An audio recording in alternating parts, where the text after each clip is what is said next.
یہ سالانہ پروگرام کے حساب سے نہیں ہے. اچھا. فطرانے کا تعلق رمضان المبارک کے مہینے کے ساتھ اور لیکن اس میں شرائط جو ہے وہ زکوٰۃ والی ہی ہے. ٹھیک ہے. لیکن کچھ فرق بھی ہے. مطلب زکوٰۃ کے لیے تو یہ تھا نا کہ سال بھر مال رہے. فطرانے میں سال بھر نہیں ہے. ایک آدمی صبح صادق سے پہلے اس کے پاس مال آ گیا تو یہ صاحب نصاب ہوگا. اور زکوٰۃ میں یہ بھی بات تھی کہ اس کے پاس ایک خاص نصاب کو پہنچے. لیکن فطرانہ کے اندر یہ ہے کہ حاجات اصلیہ جو ضروریات اصلیہ سے زائد چیزیں بھی پڑی ہیں. بعض بستر ایسے ہوتے ہیں, بعض دوسری چیزیں ایسی ہوتی ہیں جو استعمال میں بھی نہیں آتی, تو ان کو بھی مد نظر رکھتے ہوئے فطرانہ دینا ضروری ہوتا ہے. اور فطرانے کا مقصد یہ ہے. جی اگر پوچھنا چاہ رہے ضرور رہنمائی کریں آپ. تو رمضان المبارک میں روزوں میں جو کمی بیشی ہوگی نا, اچھا, کہ روزے بھی رکھیں اور کہیں نہ کہیں بولنے میں دیکھنے میں کسی طرح رویے سے کچھ ایسا مسئلہ ہو گیا تو ان کی کمی بیشی کو پورا کرنے کے لیے. ڈاکٹر صاحب ماشاءاللہ سے آپ کے یہ سوالات کے جواب سن کے میں تو یہ دھنگ رہ گیا کہ اللہ تعالیٰ نے کتنی ہمارے لیے فیسلٹیز رکھی ہوئی رمضان المبارک کے اندر.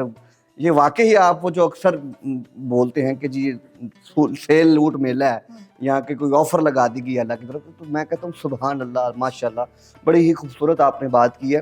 اچھا ایک اور سوال ڈاکٹر صاحب آپ سے میں یہ کرنا چاہوں گا کہ کیا زکوٰۃ کسی فلاحی ادارے کو بھی دی جا سکتی ہے یا خود مستحقین تک پہنچانا ضروری ہے؟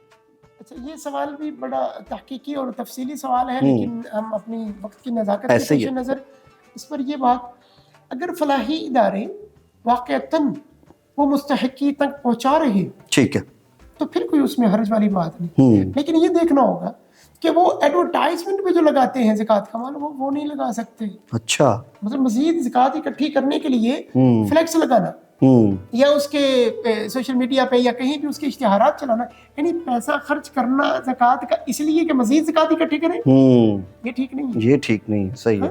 باقی ان کو لیکن میں آج کل دیکھ رہا ہوں کہ عموماً چل یہی رہا ہے.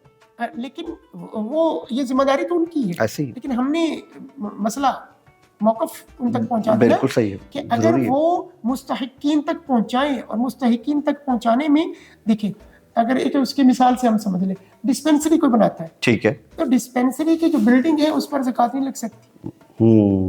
جو اس میں میڈیسن ہوں گی یا ڈاکٹر کو جو اس میں سے پے کیا جائے گا وہ تو ہوگا. کیوں؟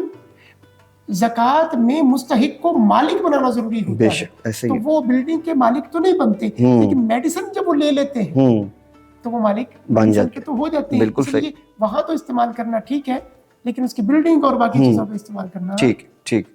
ڈاکٹر صاحب بہت شکریہ, آپ نے زکوٰۃ کے اوپر بڑے اہم سوالات کے اوپر ہمارے ساتھ جو ہے گفتگو کی, ہمارے سامعین تک پہنچایا. آپ کی محبت کا شکریہ. سامعین محترم, رمضان المبارک بہار رمضان کی اس ٹرانسمیشن میں خیر و عافیت کے ساتھ چل رہا ہے اور انشاءاللہ تعالیٰ آخر تک چلتا رہے گا.